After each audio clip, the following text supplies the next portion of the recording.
Good morning, welcome, thanks for tuning in to Tequila Chari Torah's daily review of Maimonides' 613 mitzvot, the 613 mitzvahs, Sefer HaMitzvahs of the Rambam. We are making our way through, first we did the positive commandments, 248 positive commandments, and we are coming down the home stretch to the last dozen or so of the 365 lavim, the prohibitions of Torah.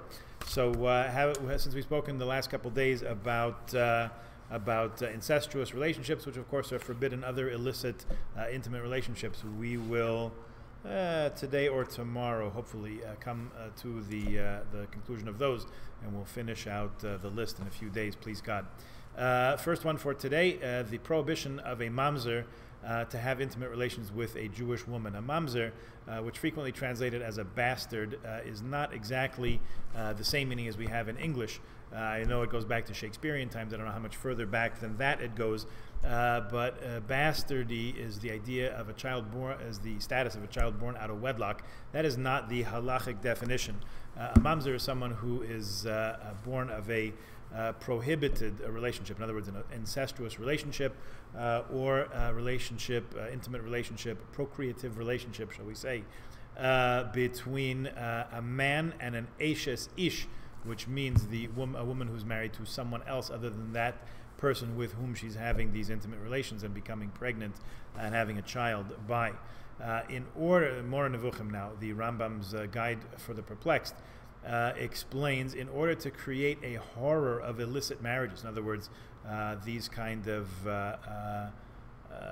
adulterous relationships, a mamzer, which they translate here as a bastard, but again, let's not use that definition interchangeably with the standard English definition. A mamzer was not allowed to marry an Israelite woman.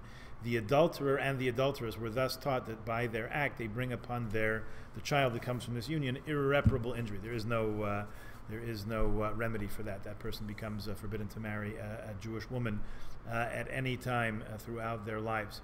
Okay, there's that, and the next mitzvah, the other one that we'll touch on today, is intimate relations without marriage. We have a specific prohibition of the Torah that there shall be no harlot, no prostitute amongst the daughters of Israel. People should not profane themselves in that way, give themselves to harlotry, which means an unmarried daughter should not be or allow herself to come into unchastity or any other such.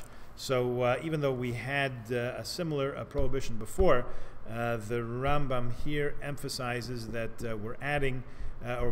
we are adding a dimension to the mitzvah here, making the issue of compelled relations, forced relations under compulsion, rape, or other such coercion. Since we had a mitzvah that dealt with that in terms of civil penalties, in other words, a financial penalty that would be levied against the perpetrator in such a situation, a person might think, well, it's just a civil suit. I can do what I like, and if I can cover my debts or pay the ticket, as it were, then I'm free to do whatever I like. So this mitzvah, this prohibition, states clearly that the idea of harlotry, by the way, applies to men and to women, is punishable. People are liable for penalties for such behavior, as explained both in tractates Kiddushin and Ketubot.